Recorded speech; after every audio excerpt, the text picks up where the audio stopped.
Hey, good morning, everybody. I'm going to do a quick video. There's not a lot of eye updates right now because my last video, I was on my way driving back from my cataract surgeon. I got some disappointing news that I should basically have a wait and see approach for my left eye that needs a lens replacement. And he gave me some options for different brands of lenses that I can, consider, and basically told me, chill out, wait for a while. If the vision blurriness in the left eye from the cataract is really disturbing me, then I can throw a contact lens in there. I have not done that because life's been real busy.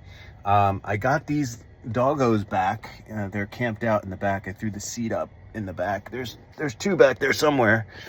I sent them for 2 weeks for like a boot camp training.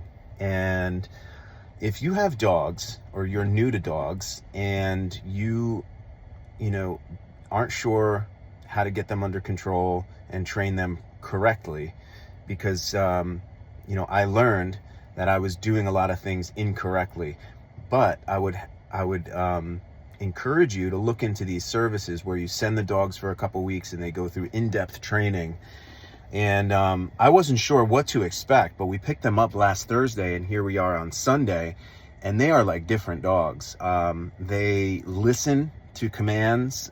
They sit, they stay. I could go outside. I could say place. I could place them somewhere, and I could literally drop the leash and walk away, and they stay there just watching me, waiting for me to tell them break, and then they come, which is really unbelievable. Just such a difference, and it gave us a foundation to work with. We drove down to Tom's River. If you're in New Jersey, there's a place called Off Leash. The woman's name is Jennifer. Phenomenal, very professional. I mean, what a difference. It's expensive, but totally worth it. I can't even begin to explain how much more manageable these dogs are now. That we have this foundation, and now it's kind of up to us to continue training on our own. They trained us for about 3 hours to teach us how to maintain and take that training to the next level, and that's what we're doing. So I'm out. I'm at one of our many local neighborhood parks here, and beautiful morning. It's like 67 degrees. It's just like perfect this weekend, and it's probably going to hit 90 today. So we'll get into the pool and chill out and try to enjoy our Sunday before we go back to battle on Monday. Things have been a little crazy on my end professionally, and also for my wife. She's in the middle of a transition to a new role at work, so she's dealing with a lot, and I am in the running for a position, and I don't really want to talk about too much about that right now, because it's still in the interview phase, and so a lot of stress dealing with work, but we got the dogs back. Life's getting back to normal, and as I said, I don't have very many eye updates because I'm kind of like in this pending mode right now, just dealing with my current state. So real quick recap, my current state: my right eye has the lens replacement, had multiple vitrectomies in that eye. Left eye, one vitrectomy. It has a cataract in it that has to have my lens replaced eventually, but I'm kind of pending on that. The right eye had oil. It had oil in one of the vitrectomies, so there's still some little specks of oil that float around occasionally. That's something I deal with every day. Diminished night vision for sure in the right eye. Not sure if that has to do with the vitrectomies or the lens replacement, but definitely, like, if I wake up in the morning, I can notice that my right eye in like a dark room is a little less crisp. I still have this kind of shimmering when I work out. Like, I had a rough workout this morning, and I get that shimmering when my heart's really pounding. And that's just something that I'm getting used to. And it's been a couple of years, and my retina surgeon says that it's not indicative of any kind of retinal issue. It's just a lot of scarring around where I was lasered for a while when they were trying to prevent the detachments from happening. So that's the current state. Still have a little like blip in the central vision on my left eye. They're not sure if when I get the lens replaced that'll go away, but all in all, things are good. Life is good. I'm in a stable state with my vision, and I have no complaints. So I'm kind of just chilling out, taking things slow. I'm trying to resist that urge that I have to like fix, go get surgery, do it, address the problem. And I'm trying to just be a little patient. And that is so hard. So today is something a little different. I don't usually do things like this, but when I have a product that I love, I like to talk about it. I'm not sponsored. I spend my own money on things. Obviously, I only have a couple hundred subscribers here, so I'm not doing it for the money. But I am an official backpack and gear snob. I love high quality gear. I'd rather have less stuff, but the best quality of everything in my life. And that's kind of like my mantra now. Less furniture, special pieces, less clothes, high-end stuff, less gear.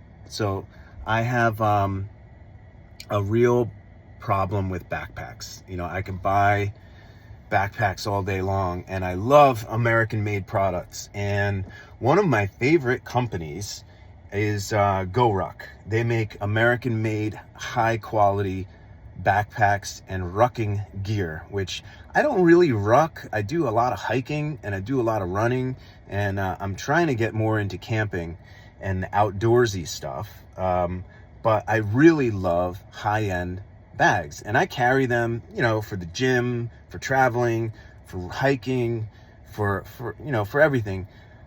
I always want a good bag. Once you start carrying good, high quality bags, backpacks, things like that, when you have to interface with a inferior product, you just notice like, oh my God, some people look at a backpack and they're like, $400 for that? Like, it's just a backpack. I'll go buy a JanSport for $50. Well, once you start carrying high quality bags, it's really hard to not see how inferior other Chinese made crap is. So GoRuck, why do I love them? It's an American company founded in 2008 by a dude named Jason McCarthy, who's a former Green Beret. I love companies that are started by ex-military. They're usually America first. They're usually very, very patriotic, and they usually resist the temptation to chase money. And by that, I mean outsourcing manufacturing to places like China. So they're based in Florida. They make rucksacks, footwear, all kinds of stuff. The company is GoRuck, GoRuck. But they're growing. They make like military grade gear. And I have to say, I think in the beginning, they started 100% US manufacturing. And just like all companies that are growing, there is a temptation to continue growing and continue profiting. So not all of their products are USA made and USA manufactured anymore. It's just the way it is. And that's fine. There's other companies like Danner that, they have their USA made line of boots, and then they have the Chinese crap that's like $100 cheaper. And then you can make a consumer choice whether you want to have the, pay the extra money to support people who work in this country. And me at this phase in my life, I would prefer to do the latter on everything possible. I try to, look at where things are made. I try to spend my money with companies that produce and manufacture and create jobs here in the United States. And that's just the way I operate. So they're getting big. I think what I just looked up is that in 2003, they had a gross revenue of $46 million. So this is not a small company anymore. So I don't blame them for outsourcing some of their stuff. They are very, very clear on the website which stuff is made in the USA and which stuff is not. So if you go to the site, if you see that American flag next to the product, I mean, you can also just look at the price, because the bags that are like $350, $400 are all USA made, and then the other stuff is, you know, in the 200s is cheaper. Not that the quality may be any different, because I think they have really high quality control, but if you want to spend the extra money for a USA made product, you'll feel good about it. I know I do. So anyway, I got my first GoRuck bag. Actually, my girlfriend at the time, who is now my wife, was one of the first gifts she gave me, because she knew I was really into like USA made stuff and bags. And so she gave me what's called the GR1, which is their like original OG backpack for rucking. And that's been my main bag for 7 years, and I beat the hell out of it. I take it everywhere. The only thing that happened to it is that I put it in the wash and then I threw it in the dryer, which is not recommended. And I have like a kind of a burn mark where it was like stuck on some kind of heating element in there. And so I have a little mark on the bag, but these things are like bulletproof. You can beat the hell out of them and they just last forever. And if you have a problem with your bag or any product from GoRuck, they have a scars warranty, which is basically a lifetime warranty. They'll fix anything that goes wrong with the bag. I reached out to them just to ask them, you know, if they would fix this, like, you know, little burn mark on the back of the bag. And unfortunately, that does not fall under the warranty coverage, because they say very clearly in the scars warranty that you just, you know, you can hose them off, rinse them off, air dry them, but you shouldn't put them in the dryer or the washing machine. So bad on me. I you know, have a little bit of a cosmetic blemish on my original GR1, but I found a new one. I was kind of poking around the site because I have 2 dogs now, and then we also have a cat at home. So there's a lot of hair. We, as much as we try, you know, especially with huskies, there's hair everywhere, and it's a constant battle. My original GR1 is made out of Cordura, which is like a real thick nylon kind of material that's rough, and it is like Velcro to hair. So I found out that they have a new line of the GR1, which is made out of X-Pack, which is a material that was used on sails for sailboats, and it's much more slick. It's also 100% waterproof, which my original Cordura GR1 is not. So, and then I opted, there's 2 different sizes of the GR1. My original is the large one, which is 26 liters. This time I opted to try the 21 liter GR1, which is a little smaller and probably a little more manageable for my everyday carry needs. I carry these things to work. You know, I go to meetings wearing suits, wearing a GR1. It is my backpack of choice for work, for hiking, for everything. And so I was really excited to check out this X-Pack version, and it also has AquaGuard zippers. So, you know, you could be in a monsoon and all your stuff in there is safe and dry. Not that that happens often with me, but it's nice to know that if it does, then, you know, my stuff inside is safe. And I carry a lot of electronics because I work in technology. So I'm going to show the 2 bags and just kind of go through them, because you know, I think reviews like this are really important on YouTube. Everyone's sponsored. All these bag channels that I watch, I love watching. You know, I could sit there and watch like bag reviews, and it's kind of weird, but they're all sponsored. They all get this stuff sent to them. They don't carry them. They're not using them. They're not normal, real people. So, you know, I'm a real person and I'm not getting paid. And would I accept a free bag from GoRuck? Yeah, but that's not going to happen, nor do I really care if it does happen, or would I want that to happen? No, because, you know, I like to buy my own stuff. I like to research things and go deep and make choices based upon, you know, what I think is the best product for the money. So So that's the GR1. You know, I have two of them. One will be my larger bag for, you know, bigger hikes or traveling. And then the smaller 21 liter X-Pack one will be my daily carry. And I'll show them real quick just so you can see what they look like. They're actually in the back of the truck bed. And these girls want to go for a walk so bad. So we're going to do this real quick and then I'll get them on their walk.